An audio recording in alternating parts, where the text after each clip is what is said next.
ପୁରୀ ରଥଯାତ୍ରାରେ ଘଟିଲା ବହୁତ ବଡ଼ ଦୁର୍ଘଟଣା। ପୁରୀ ବଡ଼ ଦାଣ୍ଡରେ ଗଡ଼ିଲା ଶହ ଶହ ମୁଣ୍ଡ। ମହାପ୍ରଭୁଙ୍କର ଗୁଣ୍ଡିଚା ଯାତ୍ରା ପାଇଁ ଲକ୍ଷ ଲକ୍ଷ ଲୋକଙ୍କର ଭିଡ଼ ଲାଗିଛି। ଆଉ ଏତେ ଗହଳି ଭିତରେ ଘଟି ଯାଇଛି ଏକ ହୃଦୟ ବିଦାରକ ଘଟଣା। ମହାପ୍ରଭୁଙ୍କର ନନ୍ଦିଘୋଷ ରଥ ଆଜି ଅଟକି ଯାଇଛି ବଡ଼ ଦାଣ୍ଡରେ।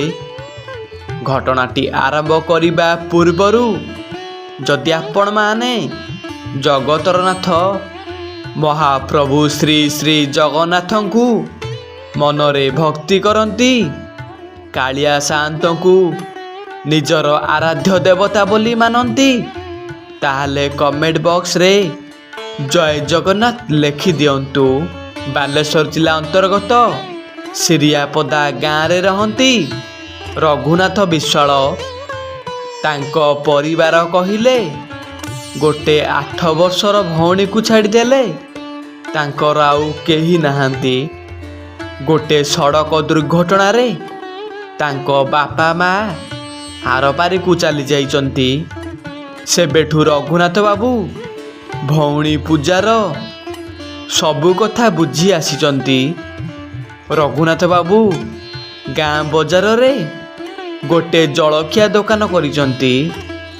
ଆଉ ସେଥିରୁ ଯାହା ରୋଜଗାର ହୁଏ ଭାଇ ଭଉଣୀ ଭଲରେ ଚଳିଯାଆନ୍ତି। ରଘୁନାଥ ବାବୁ ଭଉଣୀ ପୂଜାକୁ ବହୁତ ଭଲ ପାଆନ୍ତି। ଆଉ ଭାଇ ଭଉଣୀ ଦୁହେଁ ମହାପ୍ରଭୁ ଶ୍ରୀ ଜଗନ୍ନାଥଙ୍କର ବହୁତ ବଡ଼ ଭକ୍ତ। ରଥଯାତ୍ରା ଆଉ 2 ଦିନ ଥାଏ। ଭାଇ ଭଉଣୀ ଖାଇ ବସିଥାନ୍ତି। କୁନି ଭଉଣୀ ପୂଜା ଜିଦି ଧରି ବସିଲା, ଭାଇ ଭାଇ ମୋତେ ତୁ ପୁରୀ ନେଇକି ଚାଲେ। ମୁଁ କେବେ ମହାପ୍ରଭୁଙ୍କର ରଥଯାତ୍ରାକୁ ଦେଖିନି, ମୁଁ ଟିକେ ଜଗନ୍ନାଥଙ୍କୁ ଦେଖିବି। ରଘୁନାଥ ବାବୁ କହିଲେ, ନାଇଁରେ ମା, ରଥଯାତ୍ରାରେ ବହୁତ ଭିଡ଼ ହୁଏ। ଆଉ ଏତେ ଗହଳି ଭିତରେ ତୁ କୁନି ଝିଅଟେ ଅଣନିଶ୍ୱାସୀ ହେଇଯିବୁ।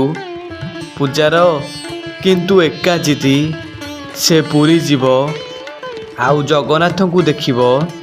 ରଘୁନାଥ ବାବୁ ଭଉଣୀ କଥାକୁ କାଟି ନ ପାରି ରଥଯାତ୍ରା ଦିନ ସକାଳୁ ସକାଳୁ ଭାଇ ଭଉଣୀ ଦୁହେଁ ଗାଧାପାଧା କରି ବାହାରି ପଡ଼ିଲେ ପୁରୀ। ରଘୁନାଥ ବାବୁଙ୍କର ଦୋକାନରେ ଟିକେ କାମ ରହିଯାଇଥିଲା। ଆଉ କାମ ସାରି ପୁରୀ ପହଞ୍ଚିଲା ବେଳକୁ 12ଟା ବାଜିଗଲାଣି। ସେତେବେଳକୁ ମହାପ୍ରଭୁଙ୍କର ପହଣ୍ଡି ବିଜେ ସରି ମହାପ୍ରଭୁ ଶ୍ରୀ ଜଗନ୍ନାଥ ଆଉ ବଡ଼ ଭାଇ ବଳଭଦ୍ର ଆଉ ମା ସୁଭଦ୍ରା ରଥ ଉପରେ ବିଜେ କରିସାରିଲେଣି। ଆଉ ରଥ ଭିଡ଼ିବା ପାଇଁ ଲକ୍ଷ ଲକ୍ଷ ଭକ୍ତଙ୍କର ସୁଅ ଛୁଟୁଛି। ଏତେ ଠେଲାପେଲା ଯେ ପାଦ ଥୋଇବାକୁ ବି ଜାଗା ନାହିଁ।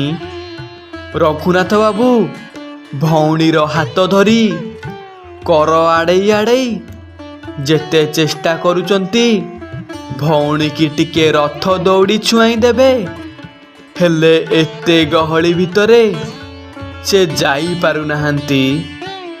ଭକ୍ତମାନଙ୍କର ଜୟ ଜଗନ୍ନାଥ ଧ୍ୱନିରେ ଆଜି କମ୍ପୁଛି ପୁରୀ ବଡ଼ ଦାଣ୍ଡ। ଆଉ ଏତେ ଭିଡ଼ ଭିତରେ ଘଟି ଯାଇଥିଲା ବହୁତ ବଡ଼ ଦୁର୍ଘଟଣା, ଯାହାକୁ ଦେଖି ସବୁ ଭକ୍ତମାନଙ୍କର ଲୋମମୂଳ ଟାଙ୍କୁରି ଉଠିଥିଲା। ସେଦିନ ବଡ଼ ଦାଣ୍ଡରେ ଅଟକି ଯାଇଥିଲା ମହାପ୍ରଭୁଙ୍କର ନନ୍ଦିଘୋଷ ରଥ। ରଘୁନାଥ ବାବୁ ଭଉଣୀର ହାତ ଧରି ମହାପ୍ରଭୁଙ୍କର ରଥ ଦୌଡ଼ି ଛୁଇଁବାକୁ କର ଆଡ଼େଇ ଆଡ଼େଇ ଆଗକୁ ଯାଉଥାନ୍ତି। ଆଉ ଠିକ୍ ସେତିକି ବେଳେ ଭଉଣୀ ପୂଜାର ହାତ ତାଙ୍କ ହାତରୁ ଖସିଗଲା। ଆଉ ପୂଜା ଛୋଟ ପିଲାଟେ, ଏତେ ଠେଲାପେଲା ଭିତରେ ପୂଜା ତଳେ ପଡ଼ିଗଲା। ଆଉ ଭକ୍ତମାନେ ପୂଜାକୁ ଦଳା ଚକଟା କରି ଆଗକୁ ମାଡ଼ି ଚାଲିଛନ୍ତି। ପୂଜା ଜୋରେ ଚିତ୍କାର କରି ଭାଇ ଭାଇ ଡାକୁଥାଏ। ରଘୁନାଥ ବାବୁ ଦେଖି ବହୁତ ବ୍ୟସ୍ତ ହୋଇପଡ଼ିଲେ। କେମିତି ଏତେ ଗହଳି ଭିତରେ ଭଉଣୀକୁ ଉଠେଇବେ ବୋଲି ପଛକୁ ଆସିବାକୁ ସେ ଭାରି ଚେଷ୍ଟା କରୁଛନ୍ତି, ହେଲେ ଆସିପାରୁନାହାନ୍ତି। ସେପଟେ ଭଉଣୀ ଉପରେ ଭକ୍ତମାନେ ଦଳା ଚକଟା କରି ଆଗକୁ ମାଡ଼ି ଚାଲିଛନ୍ତି। ଏତେ ଭିଡ଼ ଭିତରେ କୁନି ଝିଅର ଡାକ ବା କିଏ ଶୁଣିବ? ରଘୁନାଥ ବାବୁ ବହୁତ ବ୍ୟସ୍ତ ହେଇ ଖାଲି କହୁଥାନ୍ତି, ହେ ଭାଇମାନେ, ମୋ ଭଉଣୀ ତଳେ ପଡ଼ିଯାଇଛି, କେହି ତାକୁ ଉଠେଇ ଦିଅରେ। ତାକୁ ଏମିତି ଦଳା ଚକଟା କରନିରେ। ସେ ଛୋଟ ପିଲାଟା, ସେ ମରିଯିବ। ଦୟାକର ଭାଇମାନେ, ମୋ ଭଉଣୀକୁ ଉଦ୍ଧାର କର। ଏତେ ଠେଲାପେଲା ଭିତରେ ରଘୁନାଥ ବାବୁଙ୍କର ଡାକ ବା କାହାକୁ ଶୁଭିବ? ରଘୁନାଥ ବାବୁ ଅଧୈର୍ଯ୍ୟ ହୋଇପଡ଼ିଲେ। ଆଉ ଦୁଇ ହାତ ଟେକି ଦେଇ ମହାପ୍ରଭୁଙ୍କର ନନ୍ଦିଘୋଷ ରଥକୁ ଅନେଇ କହୁଥାନ୍ତି, ହେ ଜଗତର ନାଥ ଜଗନ୍ନାଥ, ଅଟକେଇ ଦିଅ ତୁମର ନନ୍ଦିଘୋଷ ରଥ। ବନ୍ଦ କର ତୁମର ଏ ରଥଯାତ୍ରା।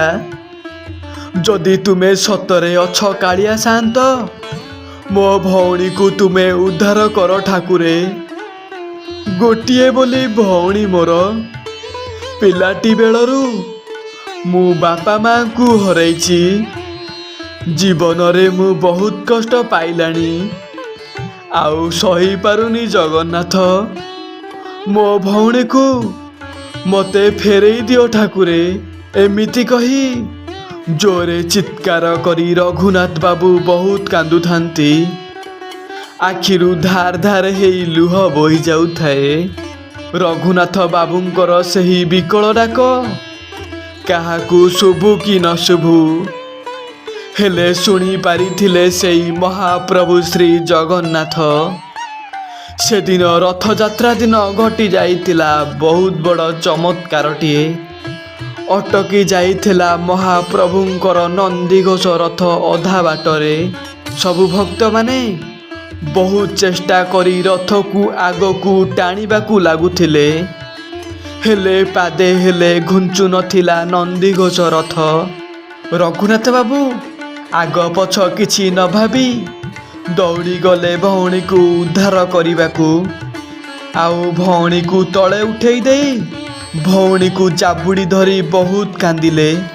ରଘୁନାଥ ବାବୁ ଜଗନ୍ନାଥଙ୍କର ନନ୍ଦିଘୋଷକୁ ସେମିତି ଅନେଇଥାନ୍ତି।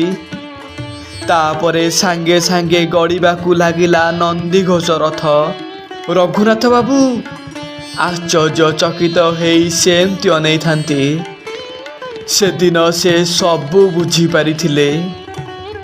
ଆଉ ଜୋରେ ଚିତ୍କାର କରି କହିଲେ, ତୁମେ ସତରେ ଅଛ ଜଗନ୍ନାଥ।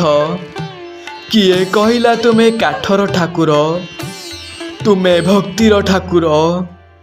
ତୁମ ଲୀଳା କେବଳ ତୁମକୁ ହିଁ ଜଣା କାଳିଆ ଠାକୁର।